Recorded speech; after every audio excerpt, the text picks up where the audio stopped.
Hello, everyone. My name is Mark Kageyama, and I'd like to welcome everyone here to Be Your Own Hero. I'm a stage 4 prostate, bone, and lung cancer patient, been battling cancer for over 2 years, doing really well, and just embracing, enjoying, and experiencing life on a daily basis. So many incredible things have happened. This week, we actually had an opportunity. I had an incredible opportunity to meet in person two people that I've interviewed twice. Terry Lynn Ranella and Dr. Gary Phillips. We had lunch in Santa Monica at a really nice place and just enjoyed being together. So I'd highly recommend, if you have an opportunity, get together in person, because that's the way it was meant to be. It was so wonderful. And just like people that I meet, like my friend Monique here. I just love talking to people and engaging with people and being with people. So yeah, we recommend the same thing to everyone. Enjoy life, because life is short, and there's so much negativity in the world that we have to carve our own path and make our own way. And it is so incredible. I'm so happy to wake up each morning, open my eyes, and experience a new day. And I hope you are too. And once again, we bring back one of my favorite people, and look at that incredible smile. And here's the difference. The last interview I did with Monique, she was in Florida visiting her parents, and now she's back home in Italy. And so here we go. Monique, please reintroduce yourself. And we got some great stuff to talk about. So, yeah, how are you? And tell us a little bit about yourself. Good evening or good afternoon, wherever you are.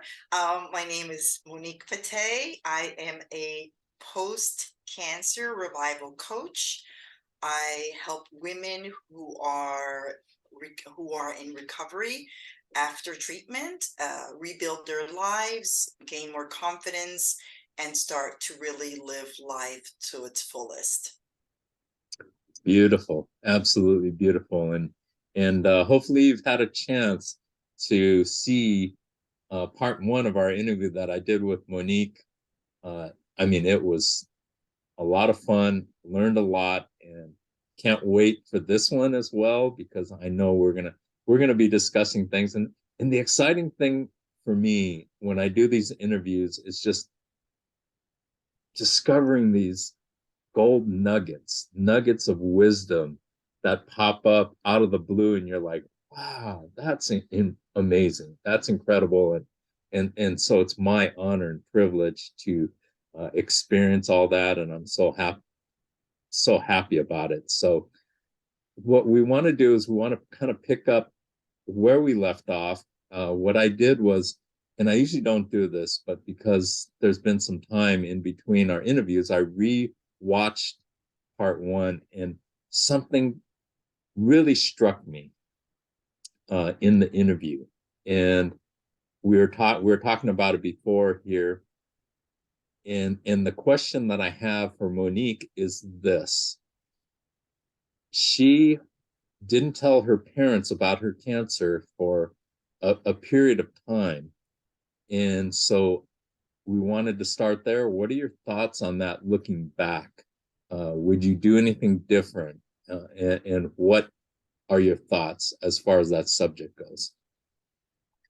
It's a great question because I've certainly been thinking a lot about it. I recently lost a cousin of mine to cancer, and no one in my family knew she was sick. In fact, I had visited my family in Louisiana in the summer, and she was already sick. And I mean, like I said, no one in the family knew about this.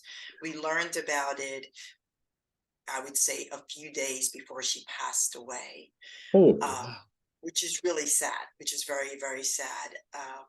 So, in reference to your question, and then we'll talk a little bit more about some other thoughts that I had about this.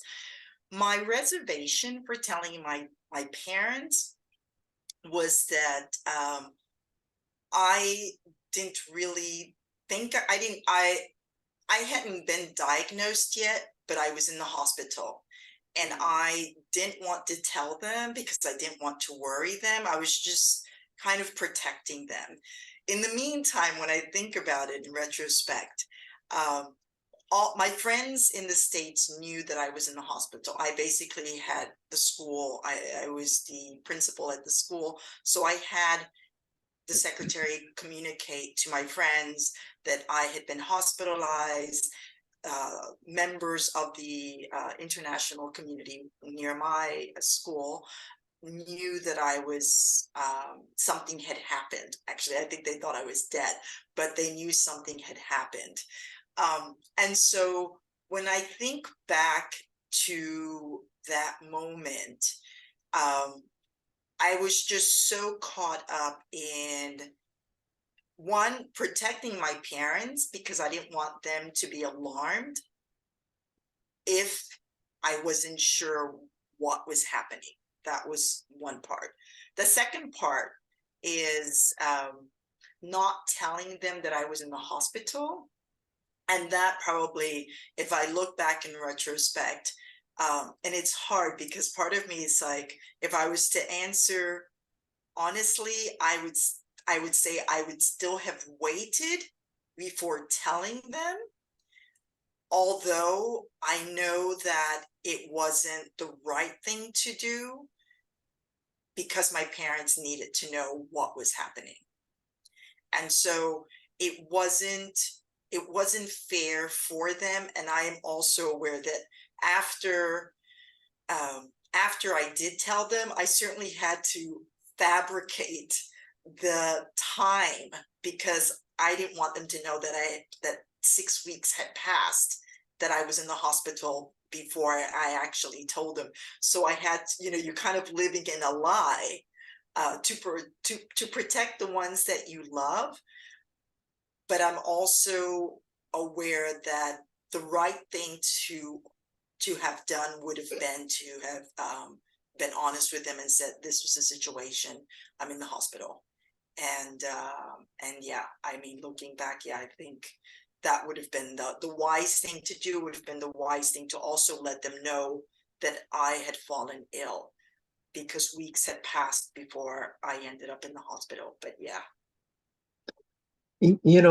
When people get cancer, the the situation, and this is something they don't tell you, it is so complex.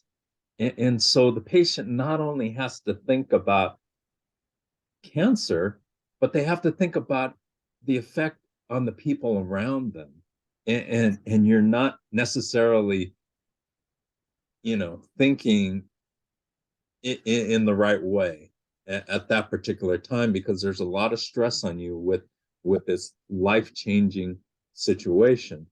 Uh, and I had brought up to you, when I brought this question to you, I talked to a gentleman through LinkedIn, and his situation was dire, and we reached out to each other, kind of, I don't remember exactly what happened. This was a little over a year ago. And this gentleman had stomach cancer, had part of his stomach removed, parts of his colon. I mean, he had gone through a number of invasive procedures. So we talked, I said, we should talk on the phone. And so when we did speak, the first thing he said to me, he said, he's been going through this for months and months and months. He said to me, "Oh, you're the first person I've talked to about my cancer." And I'm like, "What? Are you kidding me? After months, you haven't told people?"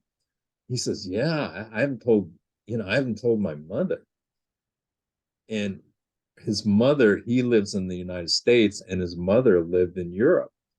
And so he said, "Yeah, I haven't told my mother." And I said, "Why not?" And he said, "Because I have to tell her in person." And so I asked him, "What in the world makes you think that you're going to be around to tell her?" And he's projecting out like, "Oh, I'm going to, wait. And when I'm well enough, I'm going to go." to Europe, and I'm going to tell her in person. Life is short, but when you're dealing with a situation that's life threatening, you can't wait. What are you waiting for? Are you waiting for something catastrophic to happen and you're not going to be able to tell her? I just don't get it. I don't get it. I mean, life is so short that we need to embrace this situation and tell the people around you.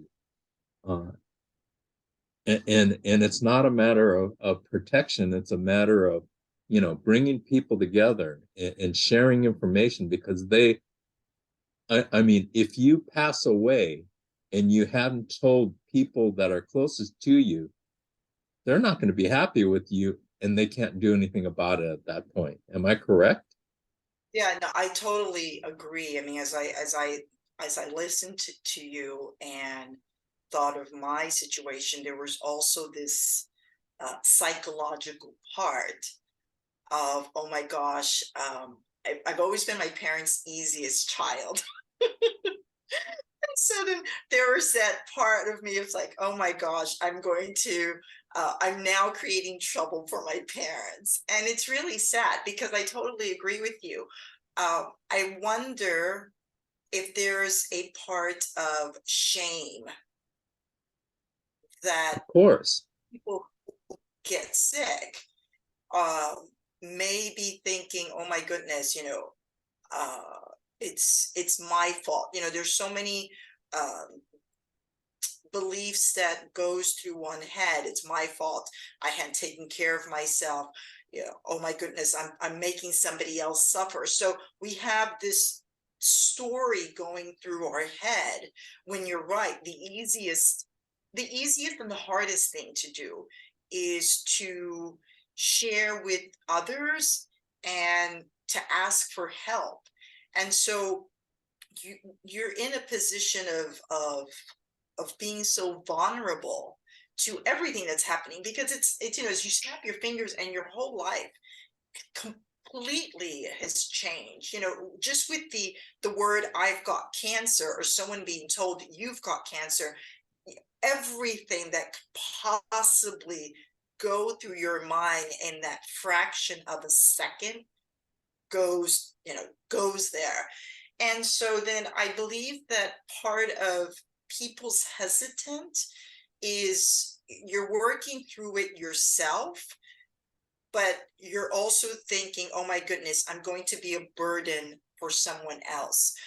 Oh my gosh, how embarrassing. I've got this disease. And so it's so complex. I mean, and I think you started this interview with that statement. Cancer is so complex, and only someone who's lived through it or knows someone who's lived through it really understands the complexity and the psychological complexity behind being diagnosed with cancer. Oh, absolutely.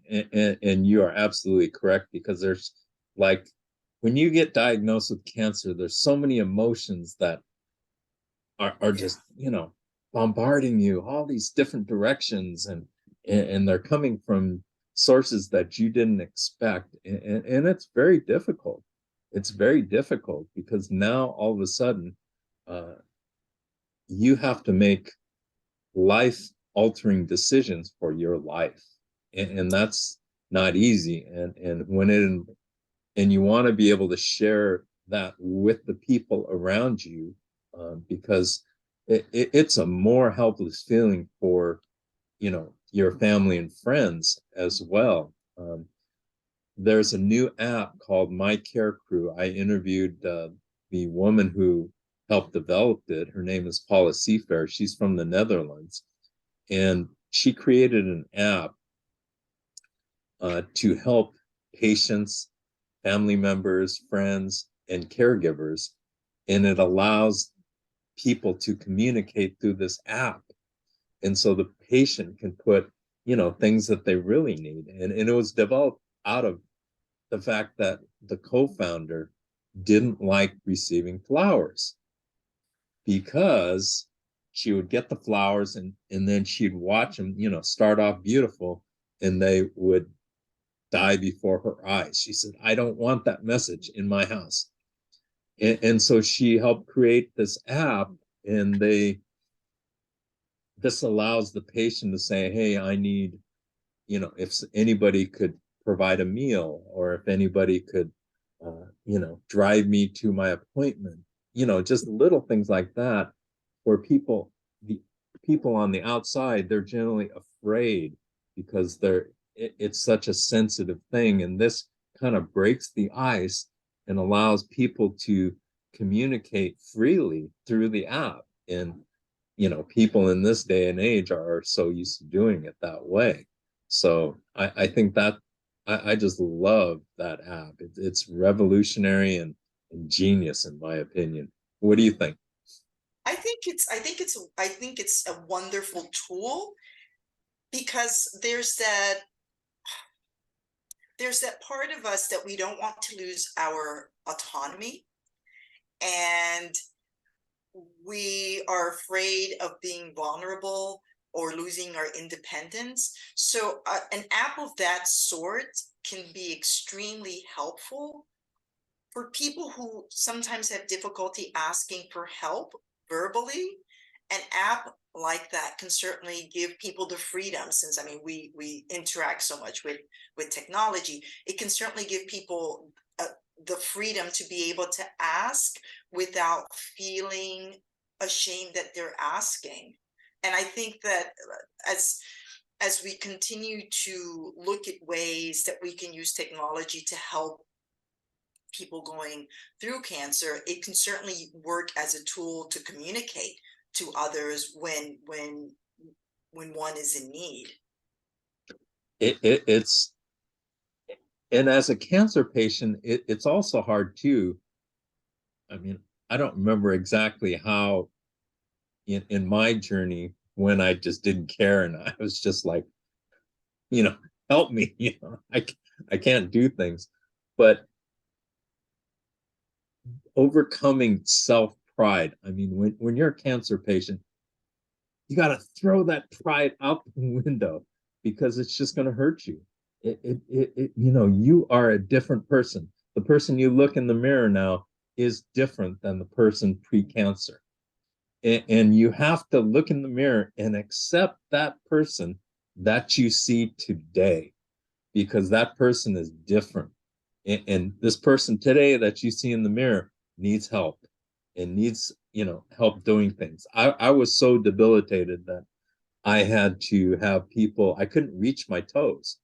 And so I had to have, from the chemo and everything like that, I had to have people uh, put lotion on my feet. And, I had a hard time walking across the room. And I looked back, and I was talking to somebody about it, and you forget. I think we purposely kind of don't want to remember certain things, but, for the purpose of the conversation, I'd look back and think about the things that I did go through. And I mean, it's just, if you're in a major cancer journey, there's a lot of things that you go through that are really, really tough. But, take one day at a time, uh, have hope, and that's what we want to share here, is there is hope.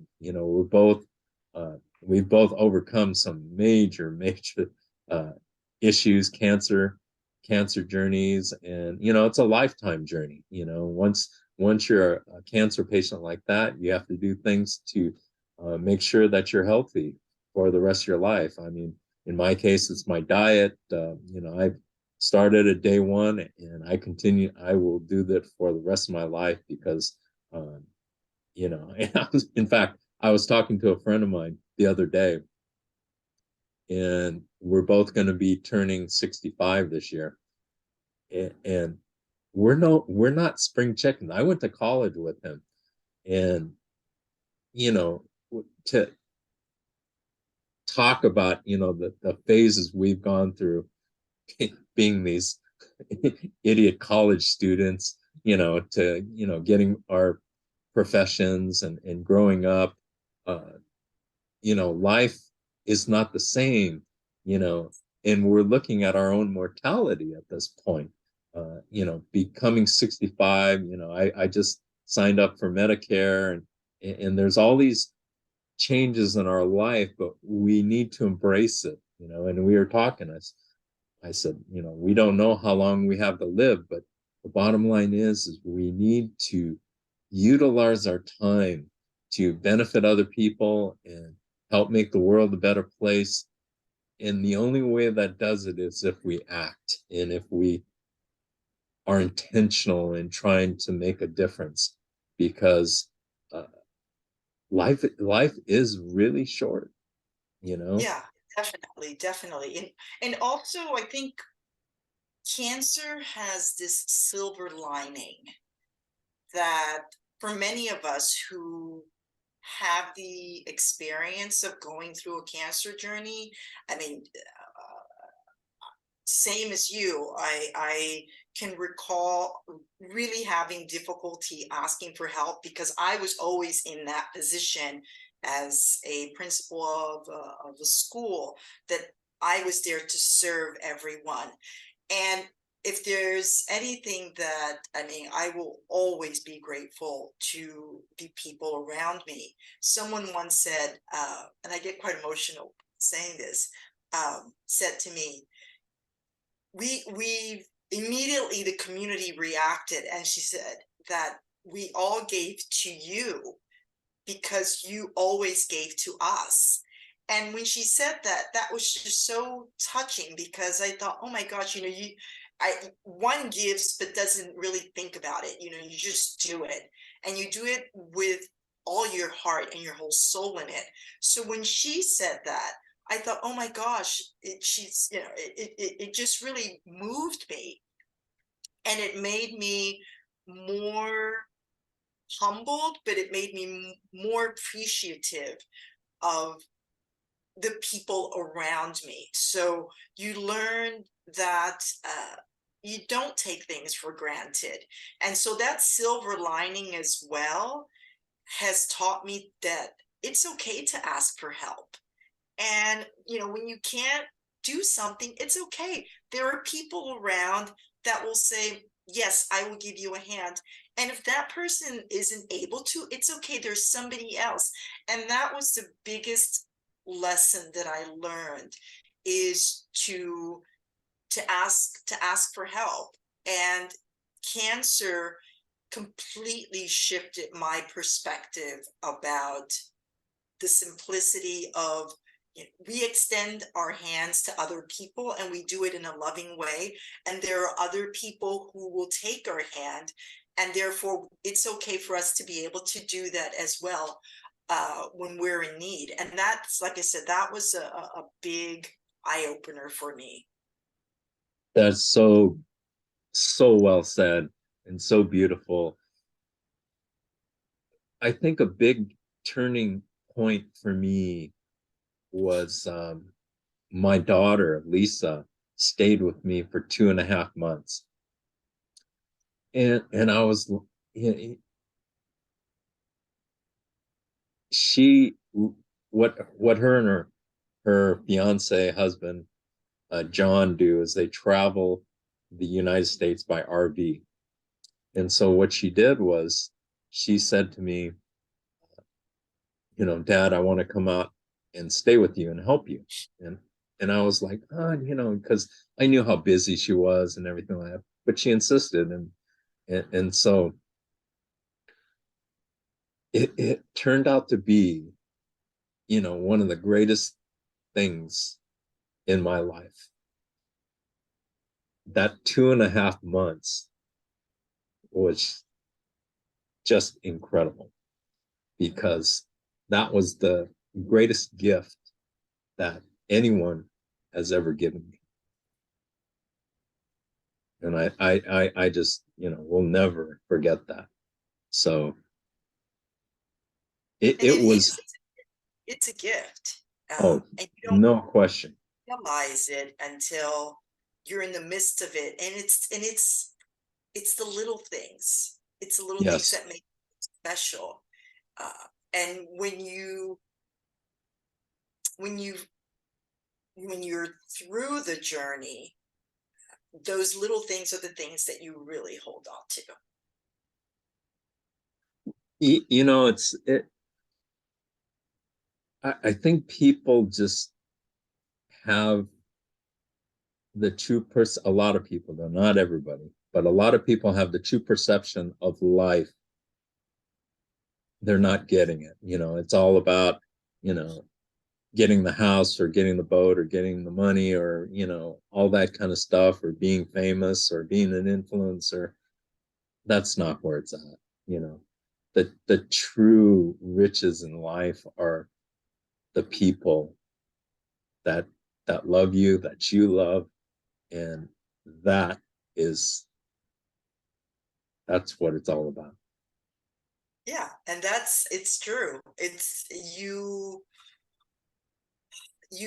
understand that you understand the people around you that genuinely care about you. And perhaps I think, we get so caught up living day to day that at times we don't really understand what living means. And when I say that, it's those little contacts. Why I often ask myself, why do we have to why do we have to get sick before we realize that life is not, like you said, it's not the house, it's not the car, it's not any of those things. It's really about human connection. And at the end of the day, what we all take with us. I often, and it's funny because I often get asked, when I was in the States with my parents last year, and it's long as I had stayed. And one of the questions that I always get asked is, did you miss Italy? And I respond, yeah, it's a great country. I love living here, but I missed my friends, because my friends have become my family, and they are my family. So it is that human contact that becomes so crucial in such a difficult time. Well said. Well said. And there's nothing like it. You really understand, you know, who exactly is around you. You know, you realize who is giving lip service and who is actually reaching out and acting, and you know, putting uh you know, putting their actions speak volumes. And that's, I mean, you learn that. And uh it's so amazing. It really is. It's, you know, you learn you know, so much about who you really are in the world, you know, and who is really around you and who you can count on, you know, because when you're dealing with cancer, your life's on the line. uh it's so important to know who you are surrounded with, and who is there, and who will pick up the phone when you really need that person, or when you really need that voice on the other end.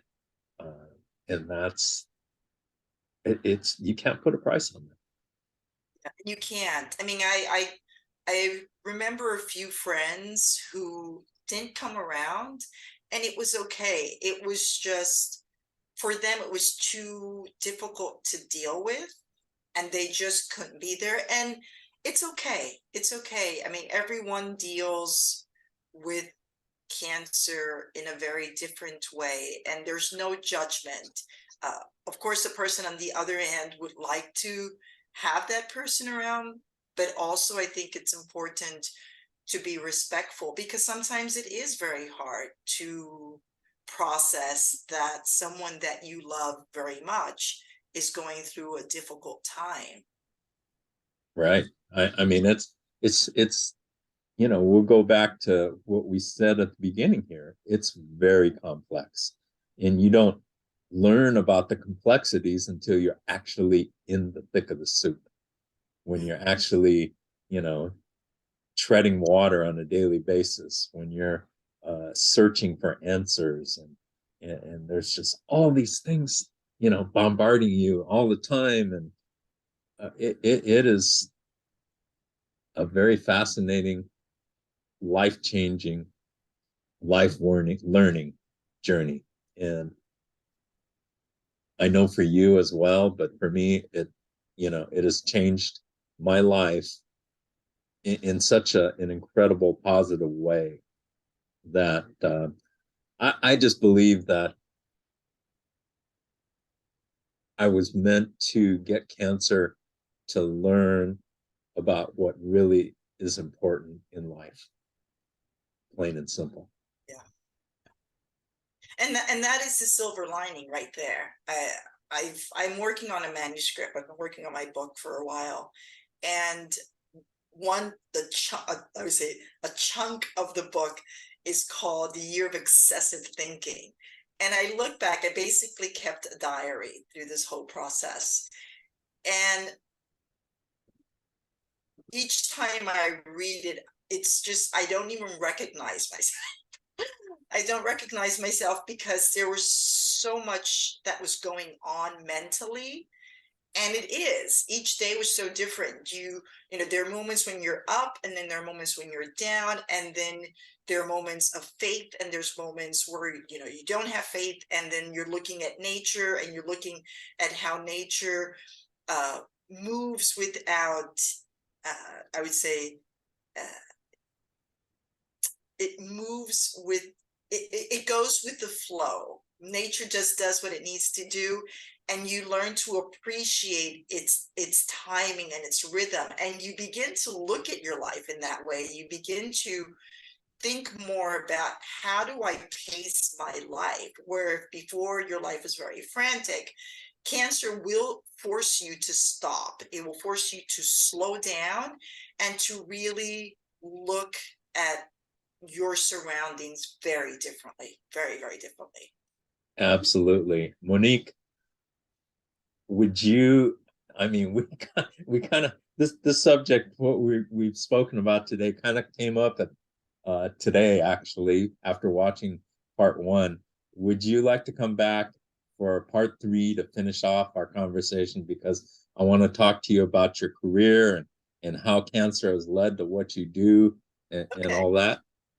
Yeah, I would love to. I would love to. Thank you so Fantastic. much for having me. This has been, I mean, this has been a gift in itself. Cancer has, you know, that is the commonality that's brought us together.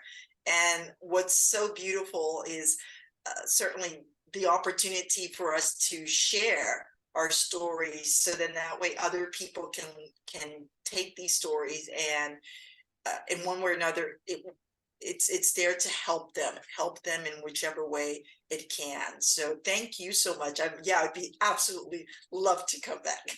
Awesome. Awesome. You know, I had a gentleman on LinkedIn, and you know, when I started this channel, it was like I was waiting around for something to happen. And my goal when I started my channel was to help one person. I had an incident today where, um, and it just put a smile on my face. I had a guy reach out to me on LinkedIn, and he messaged me and he said, I can't find your channel, and I need to see the next video. And I was like, wow, that's pretty cool. And so I sent him the link, and he's like making a comment in the comment section of the video, and he direct messages me on LinkedIn. Oh, thank you so much. That was such a great video, and it was the video about my care crew and policy fair. And so I was like, wow, that's pretty cool. That's really great. And it's great that people are listening, and people are embracing and want to learn. And I was also too, and I'll mention this, uh, the other night, from somebody I met on LinkedIn, and we touch base every now and then. He reached out to me and said, hey, I've got a friend of mine who's like, uh, he's in dire straits, and his wife has cancer, and and I'll mention his name, Kevin Brashear Harris. Hi, Kevin. And this text came in at like 10:45 at night. I thought to myself, wow, what should I do with this? And I looked at it and I didn't know what to do. And he said, oh, he has cancer. His wife has cancer real bad, stage 4. And he's desperate for answers. And I looked at my phone and I thought, should I call this guy or not? So I said, oh, well, what the heck? So I called the guy, one ring, and he picked up and he says, thank you, Mark. I'm like, wow. Yeah, I mean, he knew who I was already. And so we ended up talking till about 12:15, and I liked what I heard from what he was saying. He really wanted to learn and to know things. In fact, one of the recommendations that I gave him was I told him where I get my CBD, and he went down the next day. He drove like I don't know how many hours to go to this CBD store that I recommended. And he came back and he said, wow, that stuff is incredible. He said it really works great. I was like, awesome. That is truly awesome.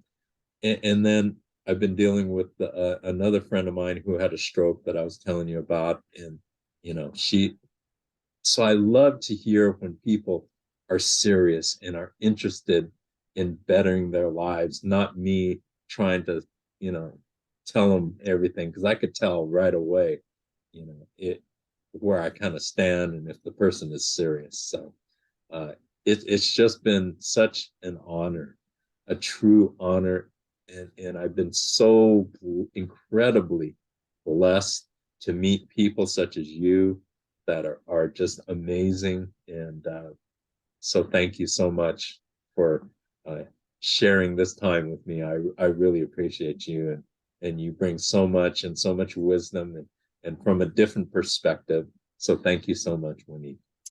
Thank you. Thank you so much for having me. I really appreciate it. And I'm so grateful that you have created this space for people to be able to reach out to you, and also an opportunity to learn from each other. I mean, we're here, like you said, we're here to really bring goodness to the planet, and the more that we spend in doing that, the better the world can be.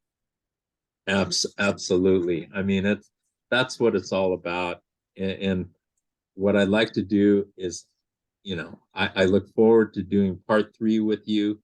And what I like to do always is end up with a quote or two. And this is the quote I have today: to keep motivation going strong, begin at once the mental practice of seeing yourself as an altogether new individual, one who is always vital, vigorous, and excited. Life is just so incredible. I mean, when we open our eyes in the morning, that's an incredible thing. It is really an amazing thing because we have that opportunity to fight another day. And the second quote is optimism is positive thinking lighted up. And with that, I'd like to thank everybody for joining us here to be your own hero, and make the most out of every single day, every single hour, every single minute, and every single breath.